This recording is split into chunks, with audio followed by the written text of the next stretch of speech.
So in this question we read that the table below shows the average height of a particular stand of trees for their first 6 years. Okay, so here's our years, here's our height.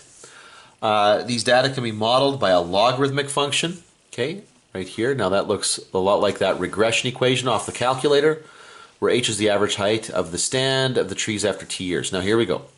So according to this regression function, the average height of this stand of trees when they are 11 years old to the nearest foot will be. Okay, well, we got a lot going on here. But the first thing we got to do is enter that data in. So I will press stat, and we'll enter into there by pressing enter on edit, and then I'm just going to enter this data in. So 1, 2, 3, 4, 5, 6.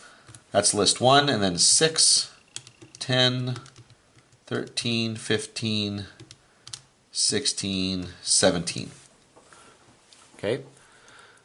Once that's in, we're going to quit out of there, and now we'll do our regression. So stat, over to the calc part of that, and then we'll go down to that natural logarithm, the regression there.